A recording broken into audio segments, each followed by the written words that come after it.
So hello guys and welcome back to a new video. আজকে ভিডিওতে আমরা কথা বলবো actually Honda SP125 ride review নিয়ে। ফার্স্ট অফ অল তো ভিডিও শুরু করার আগে আমি এতক্ষণে বলতে যে এই মুহূর্তে আমি আছি রত্না হন্ডা শোরুমে, যে জলপাইগুড়ির পাহাড়পুর মানে খুব কাছাকাছি জায়গায় অবস্থিত আর কি। আর তাদেরকে আমি স্পেশালি থ্যাঙ্কস জানাতে যে আমাকে এই ভিডিওটা শোরুমে বানাতে দেওয়ার জন্য। ফার্স্ট অফ অল তো বলবো গাইজ, এই বাইকের অ্যাকচুয়ালি 3টা ভেরিয়েন্ট আর 7টা কালার অপশন অ্যাভেলেবল আছে এই মুহূর্তে ইন্ডিয়ান মার্কেটে। এই মুহূর্তে তোমরা রেড কালার অপশন দেখতে পাচ্ছ অ্যাকচুয়ালি। আর এই বাইকে সবথেকে ভালো বিষয় হচ্ছে এই বাইকটা অ্যাকচুয়ালি 125cc হওয়া সত্ত্বেও খুব বাল্কি লাগে টাইপের লাগে দেখতে আর কি।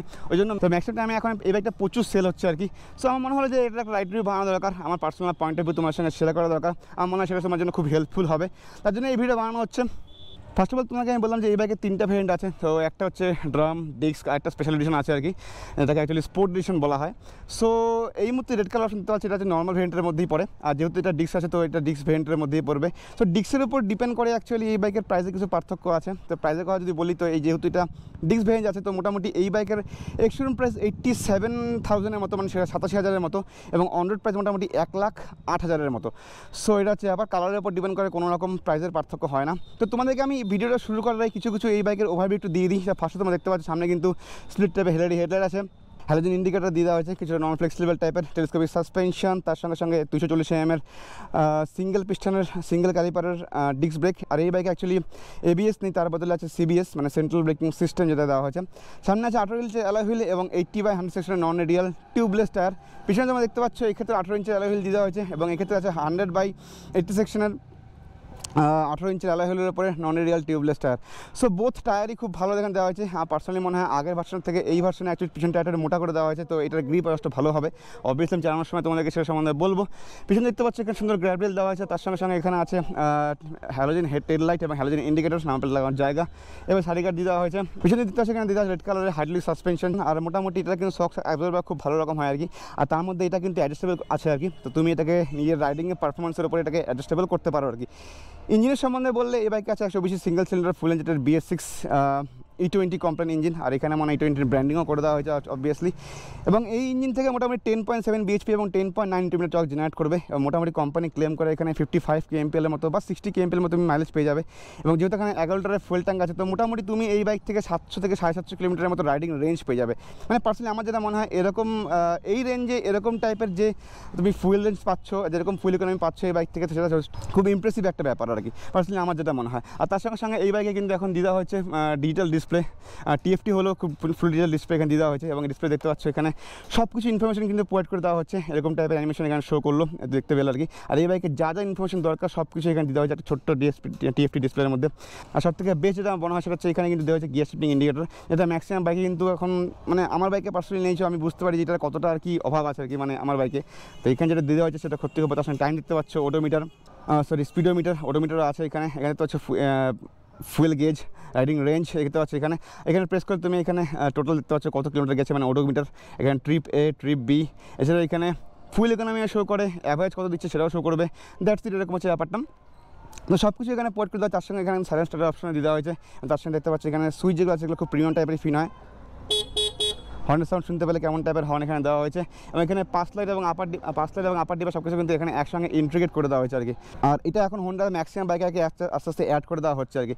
By the way, red colour শুধু তোমাদের কেমন লাগছে জানাও কমেন্ট সেকশনে। এবার অ্যাকচুয়ালি মেন ভিডিও শুরু করা হবে আর কি। তো মানে আমি এখন গ্লাভস পরবো, তারপরে আমি এই বাইকের রাইড সম্বন্ধে, এই বাইকের ফিল সম্বন্ধে তোমাদেরকে বলবো। বাই দ্য ওয়ে, এই বাইকে বসার আগে এতক্ষণই বলে দিই যে এই বাইকের সিট হাইট বলতে গেলে 790 mm মতো। তো 790 mm সিট হাইটের জন্য কী হয় ব্যাপারটা, যাদের হাইট 5 ফুট বা 5 ফুট 6 ইঞ্চির মতো, যেরকম আমার হাইট 5 ফুট 6 ইঞ্চি, তাদের ক্ষেত্রে কিন্তু খুব সুবিধা হবে আর কি। এবং এই বাইকে ওয়েটও বেশি একটা নয়, মাত্র 117 কেজি। তো 117 কেজির জন্য মানে এটাকে ম্যানুভার করতে, কন্ট্রোল করতে সিটিতে খুবই সুবিধা হবে। তার সঙ্গে সঙ্গে এই বাইকে গ্রাউন্ড ক্লিয়ারেন্স বলতে গেলে মোটামুটি 160 mm গ্রাউন্ড ক্লিয়ারেন্স এখানে দেওয়া হয়েছে। তো 160 mm গ্রাউন্ড ক্লিয়ারেন্সের জন্য মোটামুটি সিটি রাইডের ক্ষেত্রে, কমিউটারের ক্ষেত্রে কোনো রকম প্রবলেম তো হওয়ার কথা না। চলো তাহলে এবার সিটে বসা যাক এবং আমার পার্সোনাল পয়েন্ট অফ ভিউ তোমার সঙ্গে শেয়ার করা যাক। ফার্স্ট অফ অল তোমাকে প্রথমে বললাম যে 790 mm সিট হাইট, আর সিটটা এখন এই মুহূর্তে প্রচণ্ড গরম। সো এরকম কিছুটা রাইডারের POV তোমরা দেখতে পাচ্ছ কীরকম টাইপের রাইডারের POV লাগছে দেখতে। সো আমার পার্সোনালি মনে হয় জাস্ট একটু হোয়াইট টাইপের আছে আর কি। লুকিং গ্লাস দেখতে পাচ্ছ কীরকম হোয়াইট টাইপের ভিউ এখানে। আমার মনে হয় ভিউ অ্যাঙ্গেল জাস্ট ভালোই এখানে দেওয়া হয়েছে আর কি। আর যদি কিছুটা এক্সটেন্ডেড টাইপের কিছুটা বাইরের দিকে আর কি, তো বাইরের ভিউ খুব ভালো রকম এখানে ভিজিবল হচ্ছে আমার আর কি, মানে আমার পয়েন্ট অফ ভিউ দেখতে গেলে আর কি। আমি দেখতে পাচ্ছি এরকম টাইপের কিছু ড্যাশবোর্ড, মানে ড্যাশবোর্ড বলতে ইনস্ট্রুমেন্টাল ক্লাস্টার। তো সেখানে খুব ভালো রকমভাবে আর কি খুব বড় টাইপের লার্জ টাইপের লাগছে আর কি যে স্পিডোমিটারটা আছে। তো সিটের কথা যদি বলি তো বলছি আমি যে 70 mm সিটের, তো আমার কিন্তু বসে দেখতে পাচ্ছি একদম ফ্ল্যাট ফুট হচ্ছে, 5 ফুট 6 ইঞ্চি আমার হাইট, একদম পুরো ফ্ল্যাট ফুট টাইপের বসতে পারছি, আমি খুব কমফোর্টেবলি বসছি এখানে। আমার কিন্তু কোনো রকম এরকম ফিল হচ্ছে না যে মানে এরকম টাইপের যে বাইকটা মানে পা রাখতে অসুবিধা হচ্ছে বা আমার মানে কমফোর্টেবল হচ্ছে না, এরকম কিন্তু কোনো দিনও মনে হচ্ছে না। সিটের কোয়ালিটি সত্যি খুব ভালো, পার্সোনালি আমি সেটা সত্যি কথা বলছি, এবং সিঙ্গেল টাইপের সিট দেওয়া হয়েছে, তো সিটের কোয়ালিটি সত্যি খুব ভালো। তো এবার চলো শুরু করা যাক। আর দেখতে পাচ্ছি এখানে কিন্তু সাইলেন্স টাইপের স্টার্ট এখানে দেওয়া হয়েছে, তো আমি যেভাবে প্রেস করি সঙ্গে সঙ্গে অন হয়ে যাবে। জাস্ট একটা কি সুইচ অন করলাম সঙ্গে সঙ্গে এখানে অন হয়ে গেল। এবার তোমাদেরকে একটা এক্সস্ট সরিয়ে নিই, তো কিছু এরকম টাইপের এক্সস্ট এখানে হচ্ছে আর কি। আচ্ছা যদি ক্লাচের কথা বলি, ক্লাচ কিন্তু একটা সফট টাইপের দেওয়া হয়েছে, বেশি একটা হার্ড ক্লাচ না, এমনিতেই হন্ডার ক্লাচ একটু সফটের দিকে হয়। এবার যদি আমি গিয়ার কথা বলি তো দেখতে পাচ্ছ ফার্স্ট গিয়ার আমি দিলাম। সত্যি কথা বলতে ফার্স্ট গিয়ার আমি যে দিলাম আমি বুঝতে পারলাম না যে ফার্স্ট গিয়ার অ্যাকচুয়ালি গাড়িটা পড়ে গেছে, আমি ক্লাচটার সঙ্গে পরে পরে বুঝতে পারলাম আর কি। সো এবার আমি যদি একটু এক্সেলারেট করি, সো ইটস রিয়েলি গুড, হর্নের কোয়ালিটিও খুব ভালো। সো এই বাইকে তুমি তোমাকে গিয়ার বক্সের কথা বলি, তো এই বাইকে অ্যাকচুয়ালি আছে 5 স্পিড ম্যানুয়াল গিয়ার বক্স, মানে তোমার 1 ডাউন এবং 4 আপ অ্যাকচুয়ালি। তো এবার যদি সেকেন্ড গিয়ার আছে, এবার যদি আমি পিক আপ দেওয়ার চেষ্টা করি,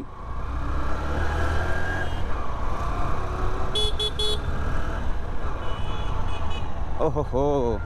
সো পার্সোনালি আমি তখনই বলতে চাই যে এই বাইকে কিন্তু গিয়ার শিফটিং সত্যি খুব স্মুথ দেওয়া হয়েছে। মানে আমি যখন ফার্স্ট গিয়ার দিলাম ফার্স্ট অফ অল তো আমি বুঝতে পারিনি যে আমি ফার্স্ট গিয়ার দিয়েছি, সেকেন্ড গিয়ারটাও খুবই স্মুথ ছিল এবং থার্ড গিয়ারটা সত্যি খুব স্মুথ ছিল আর কি। সো পার্সোনালি গিয়ার শিফটিং খুবই স্মুথ টাইপেরই, এমনি তো হোন্ডার বাইকের ক্ষেত্রে গিয়ার শিফটিং খুবই স্মুথ টাইপের হয়। এবং পিক আপের কথা যেমন বলি, তো দেখতে পাচ্ছ পিক আপ যদি এখন আমি দেওয়ার চেষ্টা করি, সে এখন 4th গিয়ারে আছে, 5th গিয়ার দেখতে পাচ্ছ, ও ভাই সাব। সো দেখো সত্যি কথা বলতে আমি এতখানি বলতে চাই যে এই বাইকের কিন্তু গিয়ার শিফটিং যেরকম স্মুথ সেরকম পিক আপও স্মুথ দেওয়া হয়েছে। এখন তুমি 10 bhp যে এই বাইকে আছে, মানে 10.7 bhp, সেই বাইক থেকে তুমি নিশ্চয়ই 20 bhp এর মানে পাওয়ার আউটপুট বা 20 bhp মতো যেরকম টানবে সেরকম টাইপের তুমি আশা করতে পারো না। সো অবভিয়াসলি আবার 10.7 bhp আর 10.9 মিটার টর্কে যেরকম টাইপের পাওয়ার এখানে প্রডিউস করা দরকার, ঠিক সেরকম টাইপের কিন্তু পাওয়ার এখানে প্রডিউস করছে। মানে আমার কিন্তু কোনো রকম ল্যাগিং ফিল হচ্ছে না, ব্যাপারটা হচ্ছে এটা। আরে কাকা কোন দিকে তাকা আছো তুমি?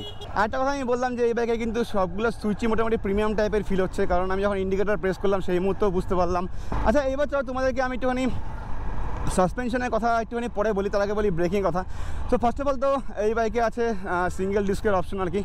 সো যদি আমি এবার পিছনের ব্রেকটা টেস্ট করে দেখি, একটুখানি এগিয়ে যাই, পিছনের ব্রেক যদি আমি টেস্ট করে দেখি, অ্যাকচুয়ালি ড্রাম ব্রেক এখানে দেওয়া হয় পিছনে, তো পিছনের ব্রেকটা কিন্তু সেরকম মানে একদম হাই লেভেলের যে তুমি মানে এখান থেকে পাবে কিছু একটা ফিডব্যাক সেরকম টাইপের কিন্তু এখানে হচ্ছে না। তবে এতখানি বলবো যে এরকম না যে ভালো রকম কাজ করছে না, কাজ মোটামুটি ঠিকঠাকই করছে এখানে, ঠিক আছে।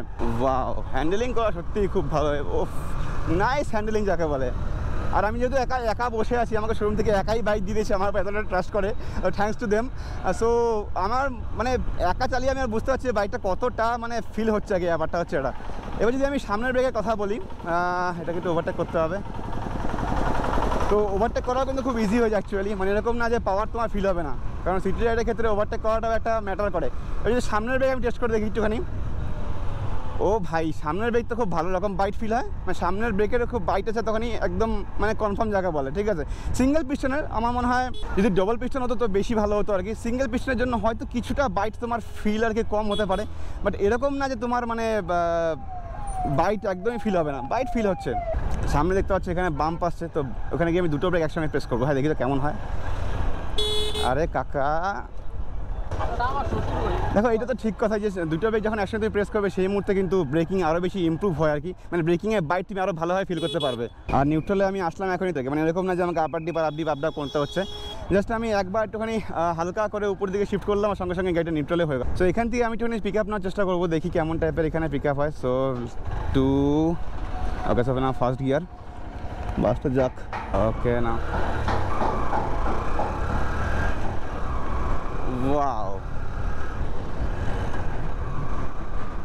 wow that's great okay oh my goodness that feels so good। দেখো সত্যি কথা বলতে এরকম তো বলবো না যে আমার 160 সিসি বাইকের মতো ফিল হচ্ছে, তবে 125 সিসির আন্দাজ যেরকম ফিল হওয়ার কথা সেরকম সত্যিই ফিল হচ্ছে, ঠিক আছে। মানে আমার পার্সোনালি এরকম মনে হয় যে 125 সেকেন্ডে যে সমস্ত বাইকগুলো আছে তার মধ্যে কিন্তু সিটি কমিউটারের জন্য সত্যি কথা বলতে যেরকম টাইপের এখানে ফুয়েল ইকোনমি আছে আর যেরকম টাইপের তোমার পারফরমেন্স এই বাইক প্রোভাইড করে, আমার পার্সোনালি মনে হয় তোমাদেরকে অন্য কোনো অপশনের দিকে যাওয়ার আগে একবার ভাবা উচিত, ব্যাপারটা হচ্ছে এটা। পার্সোনালি আমার হোন্ডা এসপি এই কারণে ভালো লাগে, একটা হচ্ছে আমার মাইলেজ, একটা মতো এর মাইলেজ, এর ফুয়েল ইকোনমি, পাওয়ার, সেকেন্ড হচ্ছে এই বাইকের বাল্কি ফিলটা দেখো একবার কীরকমটা বাল্কি ফিল হচ্ছে এখানে। সো এই জিনিসটাও কিন্তু খুব ভালো আর কি একটা পয়েন্ট যাকে বলে। আমার পার্সোনালি ভাই এতখানি বলতে পারি খুব ভালো রকম এখানে পাওয়ার ফিল হচ্ছে। তো এখন আমি একটা স্লো করে দিয়েছি গাড়ি আর কি অ্যাকচুয়ালি, আর সাইডে দিয়ে যাচ্ছি আমি, নতুন গাড়ি বেশি একটা আমি টানতে যাচ্ছি না। তো আরেকটা পয়েন্ট আছে এই বাইকে যে কীরকম টাইপের ইলুমিনেশন হচ্ছে লাইট দেখো। পার্সোনালি সত্যি কথা বলতে এখন দিনের বেলা, আর দিনের বেলা আমার পক্ষে সম্ভব তোমাদেরকে লাইটের সম্বন্ধে বলা যায় কীরকম থ্রো হচ্ছে এই বাইকে। তো সেটা তো তোমাকে পার্সোনালি একবার চেক আউট করে দেখতে হবে শোরুমে। তো এখন আমি ডান দিকে যখন টার্ন নিব তারপরে এখানে সাসপেনশন আমরা একবার চেক করবো। বাই দ্য ওয়ে একবার লুকিং গ্লাসে দেখে নাও কতখানি ওয়াইড অ্যাঙ্গেল ভিউ এখানে দেখতে পাচ্ছি, পুরো রাস্তাটা দেখা যাচ্ছে পিছন দিকে একদম। আর কিছুটা ব্লাইন্ড স্পট থাকে, সেটা কিছু করার থাকে না অ্যাকচুয়ালি, বাট ভিউ পুরো ক্লিয়ার আছে যাকে বলেন। ওকে চলো, তো এবার একটু সাসপেনশন চেক করে দেখবো আমরা এই বাইকের। হ্যাঁ, ফার্স্ট অফ অল তো আমরা এখানে সামনে বাম্প আছে, তো বাম্পে একটু উঠে দেখবো কেমন টাইপ ফিল হচ্ছে এখানে। আরে চলো না কাকা, দেখো একটা কথা আমি বলতে চাই, এই বাইকের সাসপেনশন তো ভালো কাজ করলেই, বিশেষ করে সামনে সাসপেনশন খুব ভালো কাজ করলো, কিন্তু একটা জায়গায় আমার প্লাস পয়েন্ট লাগলো, সেটা হচ্ছে যে এই বাইকের সিটটা এত সফট। মানে যখন আমি অ্যাকচুয়ালি বাম্পের আগে যে ব্রেক প্রেস করে, আমি এখন ব্রেক প্রেস করিনি, জাস্ট দেখার জন্য সাসপেনশনটা কেমন। তো যখন বাম্পটা ক্রস করলাম সেই মুহূর্তে আমি বুঝতে পারলাম যে এই বাইকের সাসপেনশন তো কাজ করছে, তার সঙ্গে সঙ্গে সিটটাও খুব ভালো কাজ করছে, কারণ সিটটা সত্যিই খুব সফট। আবার দেখি একবার চেক করে, ঠিক আছে, এই দেখো সত্যিই বলছি ভাই সিটের কোয়ালিটি সত্যিই খুব ভালো। সো হোন্ডা, এখন আমি 4th গিয়ারে আছি আর গাড়ি কিন্তু যথেষ্ট স্লোতে আছে, কিন্তু তার সত্ত্বেও কিন্তু গাড়ি মানে ক্র্যাঙ্ক যেটা অ্যাকচুয়ালি হয়, যেটা গাড়িটা থামে যাওয়ার চেষ্টা করে আর কি, গট করে, সেরকম কিন্তু হওয়ার চেষ্টা করছে না। এখানে কিন্তু পুরো স্মুথ যাচ্ছে গাড়ি, এত বেশি গিয়ার এত কম স্পিডে লো এন্ড টর্কটা খুব ভালো এই বাইকে, তার জন্য কিন্তু এরকম টাইপের হচ্ছে। তো এইটা কিন্তু খুব ভালো একটা পজিটিভ দিক। বাকি হ্যান্ডেল বাইরে খুব একটা ভাইব্রেশন বেশি যাচ্ছে না, খুবই কম অল্প ভাইব্রেশন যাচ্ছে আর কি হাতের মধ্যে, বেশি একটা না। সিটি রাইডের ক্ষেত্রে সেটা অ্যাডজাস্টেবল করা যায়, কোনো সমস্যা নেই। ফুট রেস্টেও আমি বলবো বেশি একটা ভাইব্রেশন যাচ্ছে না, কারণ ফুট রেস্টে এখানে গ্রিপ দেওয়া হয়েছে, যার জন্য গ্রিপেও ওখানে অনেকটা ভাইব্রেশন অ্যাবজর্ব হয়ে যাচ্ছে আর কি। এরকম কিছু কিছু ছোটো ছোটো জিনিস আছে যেগুলো এই বাইকটাকে একটু স্পেশাল বানাচ্ছে বাকি সব বাইকের তুলনায় আর কি। তা পার্সোনালি আমার সত্যি কথা বলতে গেলে এই বাইকের সম্বন্ধে যদি বলি, আমার তো সত্যি কথা বলতে ভালো লেগেছে আর কি এই বাইকটা। মানে এই বাইকের যা যা স্পেসিফিকেশান দিচ্ছে আর যা এই বাইকের অ্যাকচুয়াল গ্রাউন্ড রিয়েলিটি, তার সঙ্গে তাল মিলিয়ে দেখলে কিন্তু সত্যি কথা বলতে গেলে এই বাইকে মানে অনেক পজিটিভ পয়েন্ট আছে আর কি। সো আমার তো খুব ভালো লাগলো বন্ধু এই বাইকটা। তোমাদের কেমন লাগলো এই ভিডিওটা জানাও কমেন্ট সেকশনে। বাই দ্য ওয়ে আমি এখন শোরুমে পৌঁছে গেছি, তো আমি শোরুমে গিয়ে তোমাদেরকে এই শোরুমের সম্বন্ধে কিছু ইনফরমেশন প্রোভাইড করে দেবো আর কি। ওকে সো ওই গাইস, তো আমি তোমাদেরকে আমার পয়েন্ট অফ ভিউ শেয়ার করে দিচ্ছি অলরেডি। এবার তোমাদের পয়েন্ট অফ ভিউ কেমন লাগলো তোমাদের এই ভিডিওটা। বাই দ্য ওয়ে আমি এই মুহূর্তে বললাম আমি রত্না হোন্ডা শোরুমে, জলপাইগুড়ি পাহাড়পুরের কাছাকাছি জায়গা অবস্থিত। সো আরেকটা কথা আমি বলতে চাই যে তোমার যদি জলপাইগুড়ি আশেপাশে থাকে থাকো, এখানে এসে কন্ট্যাক্ট করো। আমি এই শোরুমে কন্ট্যাক্ট ডিটেলস স্ক্রিন স্ক্রল করেছি, তোমার চ্যানেল নিশ্চয়ই চেক আউট করে দেখতে পারো। এবং তোমরা এখানে এসে অ্যাপয়েন্টমেন্ট বুক করে, এখানে আলাদা অনেক বাইকের অপশন আছে, তোমার সেগুলো আছে এখানে চেক আউট করে দেখতে পারো। বাই দ্য ওয়ে কিছুদিন পরে এইটার রাইড রিভিউ আসবে আর কি। সো দ্যাটস ইট, তো আজকে ভিডিও পৌঁছলো গাইস। ভিডিও ভালো লাইক করে চ্যানেল সাবস্ক্রাইব করে দিও। দেখা হবে পরবর্তী জন্য, বাই বাই।